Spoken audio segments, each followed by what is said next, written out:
নমস্কার বন্ধুরা, আশা করি আপনারা সবাই অনেক অনেক ভালো আছেন। আর আজকে আপনাদের সামনে নিয়ে আসছি আপনার স্যামসাংয়ের তরফ থেকে স্যামসাং গ্যালাক্সি আপনার A24। এই ফোনটি 4G ভেরিয়েন্ট আসতে চলছে। তো A23ও কিন্তু 4G ভেরিয়েন্ট ছিল। তো এই A24 এই 4G ফোন কেমন হবে এবং কী থাকছে এর কনফিগারেশনে, এবং এই ফোনটা কি আপনার জন্য নেওয়া ঠিক হবে, এই ফোনটা নিয়ে যত রকমের প্রশ্ন আছে আপনার মনে হইতে সকল প্রশ্নের সমাধান নিয়ে আজকে ভিডিওটা। তো অবশ্যই ভিডিওটা দেখবেন এবং স্কিপ না করে, কারণ আমি এই ভিডিওতে কিছু এমন কিছু কথা বলবো যেগুলো আপনার শোনাটা খুবই জরুরি। কারণ এই ফোনটা যদি আপনি পারচেস করেন এই কথাগুলো আপনার জানার দরকার। তো অবশ্যই মনোযোগ সহকারে ভিডিওটা দেখবেন, এবং চ্যানেলে যদি নতুন হয়ে থাকেন তাহলে অবশ্যই যদি ভিডিওটা ভালো লাগে তাহলে সাবস্ক্রাইব করে দেবেন এবং লাইক করে দেবেন প্লিজ। তো চলুন দেখে নেওয়া যাক এই ফোনটাতে কনফিগারেশনে কী থাকছে। তো এই ফোনটা প্রাইস এবং রিলিজ ডেটটা আমি ভিডিওর লাস্টে বলবো। তো চলুন দেখে নেওয়া যাক। এর বডি ফ্রেম হিসাবে থাকছে আপনার 8.4 মিলিমিটারের থিকনেস। এছাড়াও থাকবে আপনার কর্নিং গোরিলা গ্লাস 5 প্রোটেকশন ফ্রন্টে এবং plastic frame, plastic bag, same to same আগের ফোনটার মতন একদম সেম কনফিগারেশন। এছাড়াও থাকছে এখানে আপনার কালার হিসাবে ব্ল্যাক, হোয়াইট, আপনার ব্লু, 3টা কালার ভেরিয়েন্টে থাকছে। এবং এখানে থাকছে আপনার ওয়েট হিসাবে 195 গ্রাম। তো ওয়েট ডিস্ট্রিবিউশনটা কিন্তু সেম টু সেম, ফোনটা আগের ফোনটার মতন সেম কনফিগারেশনে এই ফোনটা, বডি ফ্রেমের একদম হুবহু সেম। দেখতেও একটু ডিজাইনটা হালকা চেঞ্জ হতে পারে, তো আসার পরেই দেখা যাবে। তো চলুন দেখে নেওয়া যাক এর ডিসপ্লে হিসেবে কী থাকছে। এর ডিসপ্লে হিসেবে থাকছে 6.6 ইঞ্চি একটি ডিসপ্লে, যেটা TFT LCD টাচ স্ক্রিন, যেটা 16 ক্লাসের, এবং এটা থাকছে আপনার বেজেলেস উইথ আপনার ভি শেপ নটস ডিসপ্লে। তো এখানে কিন্তু আপনারা পাঞ্চুয়াল পাচ্ছেন না, কিন্তু আপনারা আগেরটাও পাঞ্চুয়াল পেয়েছিলেন না, এবারটাও কিন্তু পাঞ্চুয়াল ডিসপ্লে আসছে না। এছাড়াও এর রেজলিউশন হিসেবে থাকবে 1080x2408 পিক্সেল, এবং পিক্সেল ডেন্সিটি হচ্ছে 400 ppi, এবং এর অ্যাসপেক্ট রেশিও হচ্ছে 20:9, এবং আপনার স্ক্রিন টু বডি রেশিও 83.0%, এবং আপনার প্রোটেকশন হিসেবে কর্নিং গোরিলা গ্লাস 5 প্রোটেকশন। এছাড়াও থাকছে আপনার এখানে 90 হার্টজ রিফ্রেশ রেটের একটি ডিসপ্লে। তো ওভারঅল কিন্তু এই কনফিগারেশনে আমরা কিন্তু 120 হার্টজের রিফ্রেশটা আশা করতে পারি। তো যা দিয়েছে স্যামসাং অনেকটা ভালো দিয়েছে। তো এখানে ডিসপ্লেটা বেশ ভালো বলা যায় না, তারপরও ভালো ডিসপ্লে, কারণ স্যামসাংয়ের নিজস্ব তৈরি করা ডিসপ্লে। তো চলুন দেখে নেওয়া যাক আপনার পারফরমেন্সে কী থাকছে। এখানে পারফরমেন্সে থাকছে আপনার ওএস অ্যান্ড্রয়েড 12 এবং কাস্টম ইউআই, যেটা আপনার 5.0-তে রান করবে এই ফোনটা। তো আপনারা জানেন না যে স্যামসাংয়ের ইউআই সম্পর্কে, এটা নিয়ে নতুন করে বলবো না।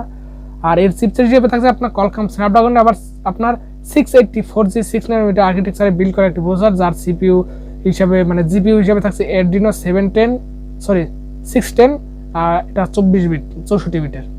তো ওভারঅল কিন্তু এটি একটি ভালো প্রসেসর, ডিসেন্ট প্রসেসর। তবে বাজেট সেগমেন্টে মানে এটা ডিসেন্ট বলা যাবে না, কিন্তু এটি একটি ভালো প্রসেসর ওভারঅল ইউজের ক্ষেত্রে, মাল্টিটাচ স্ক্রিন ওভারঅল ইউজের ক্ষেত্রে এটি একটি ভালো প্রসেসর। এখানে পাবজি, ফ্রি ফায়ার, অ্যাসফল্ট 9 গেমগুলো আপনারা মিডিয়াম ফ্রেম রেট সবগুলো রান করতে পারবেন, এবং ফ্রি ফায়ারটা আপনারা হাই সেটিংস পর্যন্ত রান করাতে পারবেন এই ফোনটা দিয়ে। তো চলুন দেখে না দেখে র্যাম হিসাবে কী থাকছে। এখানে থাকছে আপনার 6GB এবং 128GB র্যামের সাপোর্টেড। এছাড়াও থাকছে আপনার যেটা ভার্চুয়াল র্যাম 4GB পর্যন্ত র্যামের সাপোর্টেড। তো 10GB র্যাম থাকছে এখানে। আর এখানে থাকছে আপনার ইউএস 2.1 এর স্টোরেজ টাইপ। এছাড়াও থাকছে আপনার এর ক্যামেরা হিসাবে, যেটা 50 মেগাপিক্সেলের মেইন সেন্সর এবং 5 মেগাপিক্সেলের আলট্রা ওয়াইড সেন্সর এবং 2 মেগাপিক্সেলের ম্যাক্রো সেন্সর এবং 2 মেগাপিক্সেলের ডেপথ সেন্সর। তো ওভারঅল ক্যামেরা কোয়ালিটি, যেটা স্যামসাংয়ের তৈরি করা ক্যামেরা সেন্সর, যেটা ওভারঅল ডিসেন্ট কোয়ালিটির ফটো দিবে আপনাদের, মানে এই বাজেটে আর 5টা ফোনের মতনই। এছাড়াও এর ফ্রন্টে থাকছে আপনার 8 মেগাপিক্সেল সেন্সর, যেটা আগের ফোনটার মতন সেম কনফিগারেশন থাকছে এখানে। আর এখানে থাকছে আপনার 1080 আপনার 30 fps ভিডিও রেকর্ডিং সাপোর্টেড, এবং আপনার পিছনের ক্যামেরায় থাকছে 4K 30 fps পর্যন্ত ভিডিও রেকর্ডিং সাপোর্টেড। এছাড়াও থাকছে এখানে কানেক্টিভিটি হিসেবে ব্লুটুথ 5.2 এর সাপোর্টেড এবং ওয়াইফাই 6 এর সাপোর্টেড, ডুয়েল ব্যান্ডের hotspot supported, USB Type-C port, OTG supported. Overall কিন্তু সকল ধরনের কানেক্টিভিটি এখানে থাকছে। এছাড়াও থাকছে এর সেন্সর হিসাবে সাইড মাউন্টেড ফিঙ্গারপ্রিন্ট সেন্সর এবং proximity sensor, gyro sensor, face sensor, আপনার লাইটের সেন্সর। তো সকল ধরনের সেন্সর কিন্তু এখানে অ্যানাবেল আছে। এছাড়া এর সাউন্ড হিসাবে থাকছে আপনার লাউড স্পিকার, শুধুমাত্র লাউড স্পিকার, এখানে থাকছে না কোনো ধরনের ডুয়েল স্টোরেজ স্পিকার।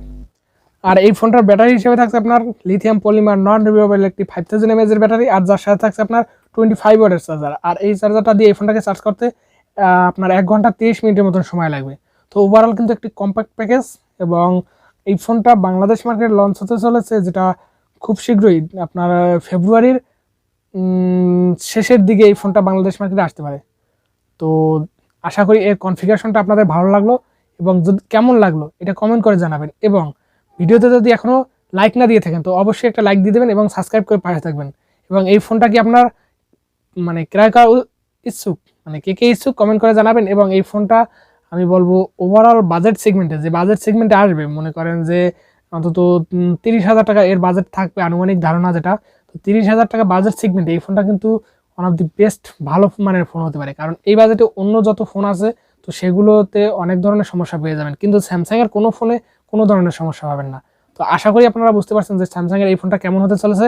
তো অবশ্যই যদি ভিডিওটা ভালো লাগে এবং আমি যদি কোথাও ভুল ত্রুটি করে থাকি ভিডিওর ভিতরে, তো অবশ্যই ক্ষমা সুন্দর দৃষ্টিতে দেখবেন, এবং সবাই ভালো থাকবেন।